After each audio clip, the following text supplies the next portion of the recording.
Dober dan. Imava novo vlado oziroma staro vlado z novimi 3 imeni. Recenzijo sva obljubljala, sva jo že naredila in greva zdaj naprej. Prepričljivi morajo biti.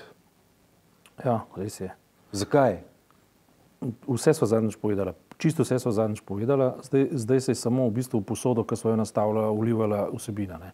In dejansko ne bi mogel reči, recimo, če bi tako pogledal, še zmeraj mislim, ko pogledam, premierko Bratuškovo, jaz ne morem reči, da ni dobronamerna in da ne misli pač pošteno, da ne misli dejansko Slovenijo potegniti iz močvirja. To ji verjamem, o tem ni dvoma. Ne. Mislim pa, da lahko pa rečem ali pa prodam vtis, da je nedosledna in da postaja vedno bolj, kako ne rečem, polovičarska oziroma odvisna od nekih trgovin, o katerih nič ne vemo. Političnih trenutno govorim, ne drugih, ne. Bog var, da bi bili kakšne druge. Ne. Ampak recimo že ta nespodobnost okrog pač ministra za Slovence po svetu, da dosti pove. Ne. Osebno se pa koncentriram predvsem na ministrstvo za zdravje in ministrstvo za gospodarstvo. Kar si ti zadnjič povedal, ta obljuba je nekako, ali pa ta manko je odpravljen, ker minister Dragonja kljub vsemu odpravlja tisto bojazen, ki smo jo zadnjič diskutirala, namreč da pač finančnost države pa gospodarskost države sta dva popolnoma raznorodna pojma in finančnost je včasih lahko velik hazard. In tako ne. In metod Dragonja to vrzel zapolni in zdaj treba pač samo še rezultate pokazati, ampak smer je. Ne. Pri zdravstvu pa se mi zdi, da ministrica izkazuje to prvič, da je agilna, da je inteligentna, da se zna pač gibati v prostoru, ki ga je zasedla, vse to je res. Ne. Celo besede o korupciji in antikorupciji je izrekala. Ne. Ampak način in prepričljivost pa nista na ravni, kakršno bi si jaz želel. Ne. Zato, ker brez pogojnost in brez kompromisnost, ničelna toleranca, pri teh stvareh se na nek način drugače izrazi. Ne. Tako kot smo bili, ko smo se pogovarjali v zvezi z kandidaturo, morebitno, neverjetno, Igorja Šoltesa in pa Erika Breclja, ki je ob tem svoje povedal. To sta dva različna tipa retorike, priznajmo, in to mi definitivno vzbuja skrb. Ne. In seveda vse skupaj vodi, na tem primeru, ne samo na tem primeru, ampak recimo, da je to en tak primer, ne, vodi v splošno zadržanost ljudi do, recimo temu, druge osamosvojitve Slovenije, ki je potrebna. Druga osamosvojitev v smislu... Temu bi ti rekel druga osamosvojitev? Ja, jaz bi vsako tako situacijo imenoval druga osamosvojitev, tako kot nekateri govorijo o drugi republiki. Zakaj?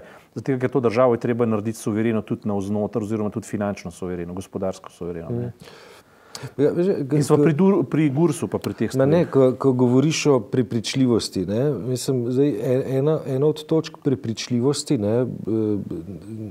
neke oblasti je med drugim tudi v tem, da ne jezi po nepotrebnem ljudi. Ne? In se mi zdi tako, da je pa v zadnjih tednih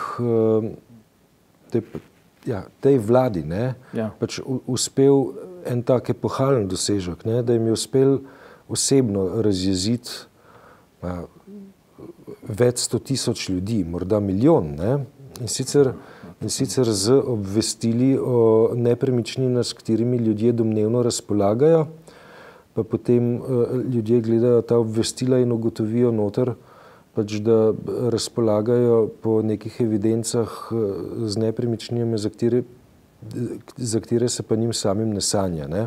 So jezni, zaradi tega, ker bo morali na šalter, ker bo morali urejati, ker bo morali prek računalnika nekaj preklicovati, nekaj pojasnjevati, ker v resnici niti ni njihov del. Ne.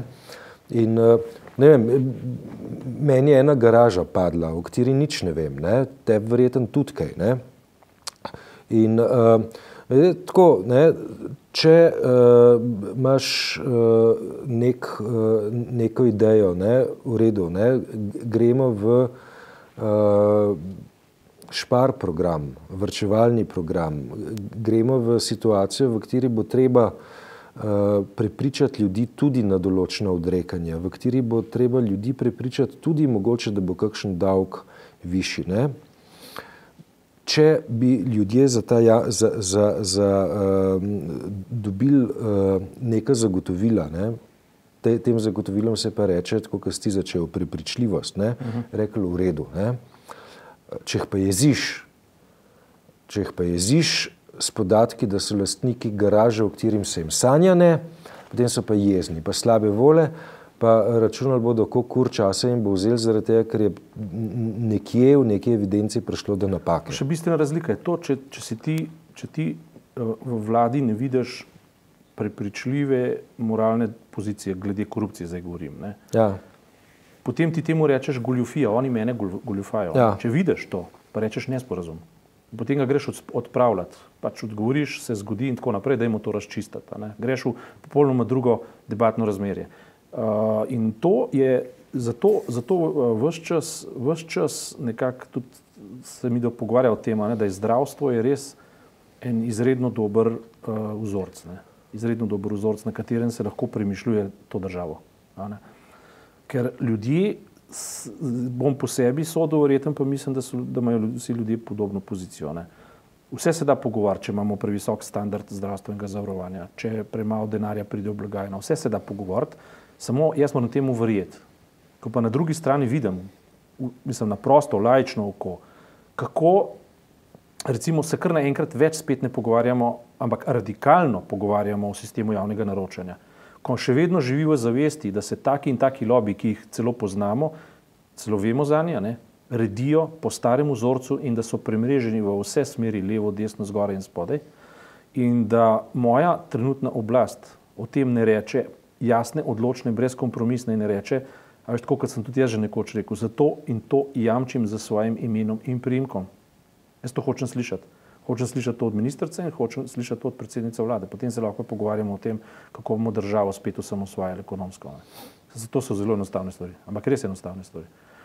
In ljudje so, mislim, deva bodva tako prizanesljiva do ljudi, ne, ker ponovadi zmeraj rečemo, ljudje so pokvarjeni, ljudje so pač čakajo ali pa so vsega hudega vajeni, pa ne bodo se odrekali ničemur, razen tako, da jih nekdo prisili v neka dejanja. Poglejmo si samo olimpijske igre in Soči, to so že poudarili, ne. Se pravi, ta uporniška energija v ljudeh je, kar pomeni, da je konstruktivna energija v ljudeh. Ljudje hočejo dokazati, hočejo živeti v okolju, ki je produktivno, ki je zmagovalno, ljudje to nagrajujejo, ljudje v sebi razvijajo svoje potencialne energije.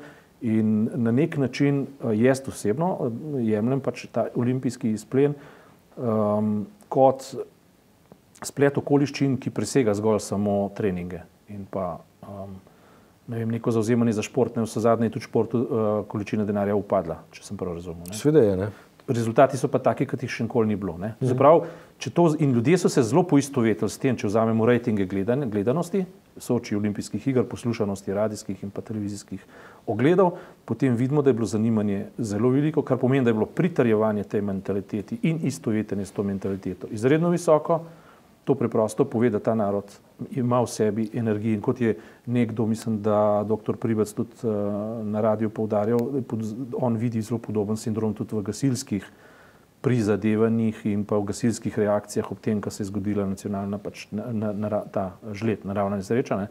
Se pravi, ljudje imajo neke reakcijske potencijale, neke uporniške potencijale, neke samouzdravitvene potencijale, veš, ki jih pa v bistvu aktualna oblast absolutno jim ni ustreznica. Se pravi, ne dela to, kar narod čuti. In to, kar so se pogovarjali, v bistvu samo eno od teh simptomov. In sem popolnoma prepričan, da so vsi ljudje tako nastavljeni, da če bi verjeli, da obstaja za korupcijo ničelna toleranca, če obstaja za tajkunske poskuse, ki so nič drugega kot umazana oblika kraje, pred državo celo domnevno kriminala in tako naprej, Ampak ljudje na to gledajo zelo neprizanesljivo, ker ljudje hočejo živeti svoje mirno življenje in preživeti ga hočejo. Ne?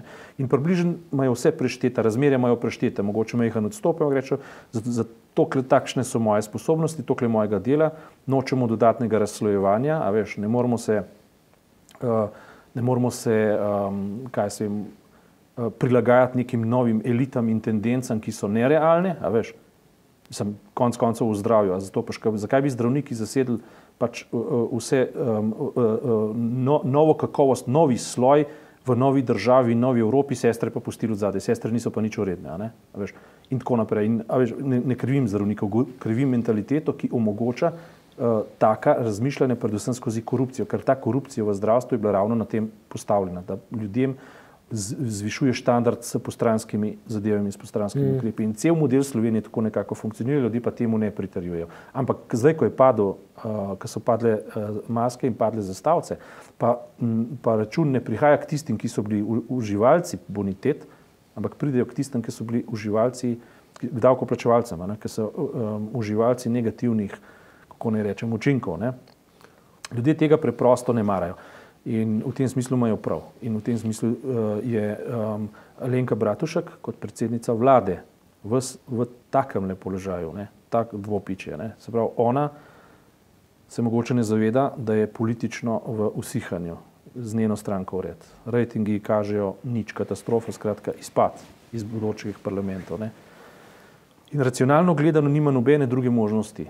Več, kakor to, sem napisal v komentarju, da naredi politični samomor, kar pomeni, da naredi to, kar je prav.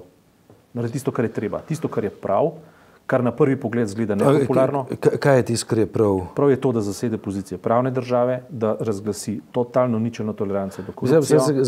Zakaj bi pa to bil na dolgi rok politični samomor? Na kratki rok, na dolgi rok je to uspeh. Ja. Na tem lahko ona uspe, to hočem povedati. Ja. To je njeno preživetje. Rejtingi, kakršni so zdaj, so slabi, ampak če postavi tako pozicijo, na KPK-jevsko pozicijo, če hočeš, sem prepričan, da je bodo ljudje verjeli in zato tudi bogato nagradili. Ampak ljudje morajo verjeti, da ona verjame, da naredi vse, kar je mogoče za to, da bo postavila prioritete tako, kot morajo biti postavljene. To je edina šansa. In ljudje rabijo ta svetilnik. Tako kot rabijo, kad so rabili Soči, polovico posla je upravljenega. Športniki so postavili svetilnik. In zdaj gledajo, kdo bo postavil naslednji svetilnik in ona ima šanso, da ga postavi.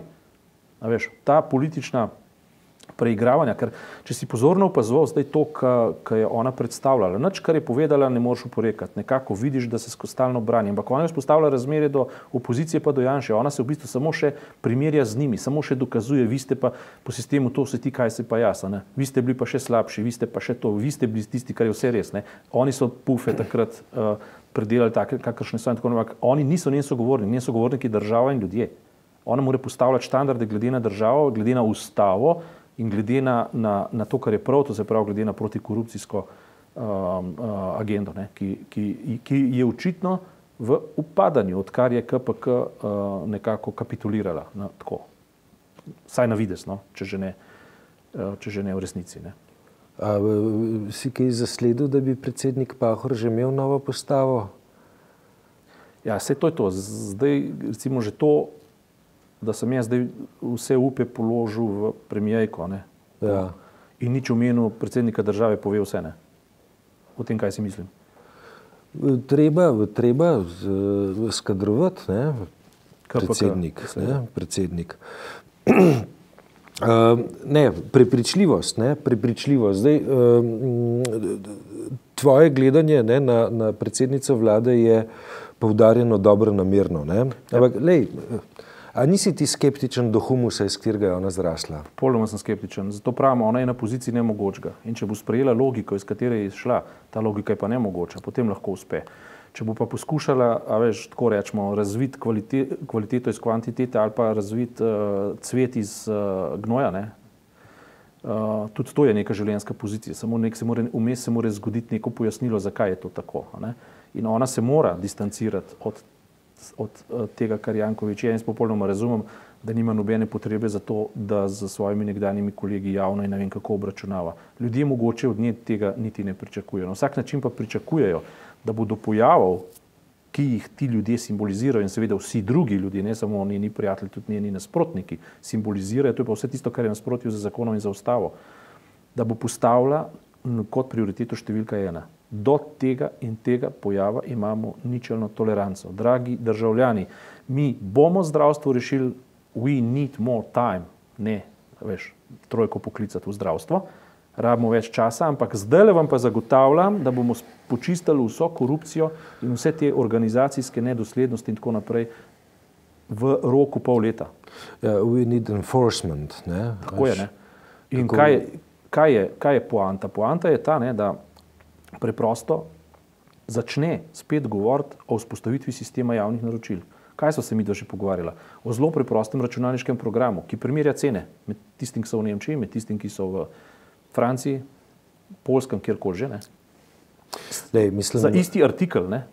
Imaš nešteto spletnih aplikacij, ne, ki ti povedo, da fotoaparat tale in tale v tej trgovini stane tokle, v unita drugi pa tokle, ne, pa ti računalo samo pove, kam se ti zdan splača iti. Tako preprosto je to, o tem govorimo. Ne? In recimo, veš, ta medlost, ki jo je ministrica pokazala prav v zvezi z to preprosto resničico, ne? In pa premijejka, ker je na koncu bilo bolj prikladno napadati SDS, kot pa povedati preprosto resnico. Ne? Mi to lahko in mi to tudi bomo. Ne?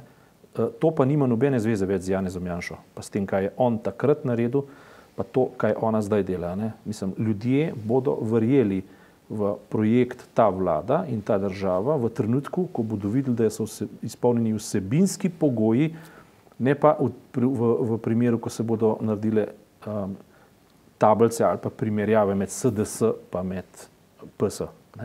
Veš kaj, tik-tak že dela, ne? Ja, tik-tak, zdaj bo 2015, ne? Ko bodo še ene volitve, 2014 pa še dvoje.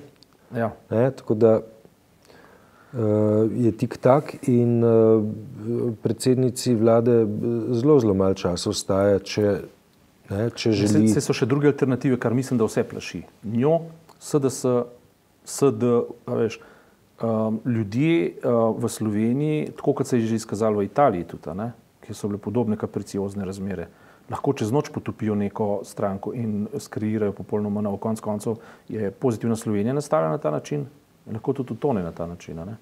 Zdaj imamo cel kup strank, ki se prerivajo oziroma ki se imajo za leve, ne? Poskušajo dokazovati, so nove, no vse zadnje je en od močnih skritih adutov tudi Šoltes, ne, oziroma to, kar je on pač najavil, ne, tista šah poteza mu ni bila slaba, PR-ovsko gledano, ne. Na desnici so pa pač blage sledi diferenciacije v odnosu med. Blage? Ti bi rekel blage? Jaz temu rečem blage, zato ker se mi zdi, da bodo tudi počas zamrle. Ker močne sledi, prvo blago diferenciacijo, ki je prerasla v veliko diferenciacijo, je začel zdajšnji minister Virant, če se spomniš. Ne? Leta in leta nisem verjel, da bo tega zmožen, potem je pa to storil. V ozadju so bile osebne zamere. Ne? In te osebne zamere so postale produktivne za Slovenijo. Tukaj so spet v ozadju osebne zamere in upam, da bodo obveljale kot produktivne za Slovenijo. Šlo je namreč za to, da je Nova Slovenija podprla nek zakon, konkretno v arhivih, za katerega je čist verjamem, da pošteno verjela, da je korekten. Tako, ne? In potem na Twitterju zagledajo v dobri stari maniri, tako rekoč udbokratični maniri predsednika SDS, ki jih je obtožil, da so se prepredli za silami, kontinuitetami, lovkami in tako naprej, ki poskuša stvari diferencirati preprosto za potrebe evropskih volitev. Ne.